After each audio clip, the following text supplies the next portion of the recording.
Hello, Mannar Mathai speaking. Mannar Mathai എന്ന് പറയുന്നത് ഇത്ര വലിയ കോമഡിയാണോ ചിരിക്കാനായിട്ട്? നിങ്ങൾ എന്നായിരിക്കും കോമഡിയിലേക്ക് മാറിയത്? ഓർമ്മ ശരിയാണെങ്കിൽ എന്റെ അഡ്ജസ്റ്റ്മെന്റ് സിനിമയിലേക്ക് അഭിനയിക്കാൻ ഒരു നായിക വേണം. ഞാനെന്താ പരിപാടി തുടങ്ങിയത്? അതുകൊണ്ട് ആശാൻ എനിക്കൊരു നായികയെ ഒപ്പിച്ചു തരണം. പക്ഷെ ഒരു പിടുത്തം കിട്ടുന്നില്ലല്ലോ. അതിനെന്താ, ഞാൻ പിടിച്ചു തരാമല്ലോ. ഓ എടോ, എനിക്കൊരു മൂടില്ല എന്ന്. നല്ല മൂടാ. സ്പോഞ്ച് എന്റെ കർത്തമ്മയോർത്ത് ഞാൻ ഈ കടാപ്പുറത്ത് ചങ്കം പൊട്ടി പാടി പാടി.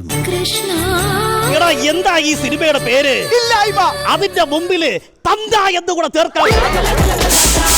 ഒരു ചിരി ഇരുചിരി ബമ്പർ ചിരി സീസൺ 2. ഒറിജിനൽ ഇവിടെ വന്നിരിക്കല്ലേ, ഞാൻ പുള്ളിയോട് ചോദിച്ചോളാം. തയ്യക്കടക്കാരനായിട്ടൊന്ന് അഭിനയിക്കാൻ ആശാന് താല്പര്യമുണ്ടോ? തിങ്കൾ മുതൽ വെള്ളി വരെ രാത്രി 9:30, ശനിയും ഞായറും രാത്രി 9 മണിക്കും മഴവിൽ മനോരമയിൽ.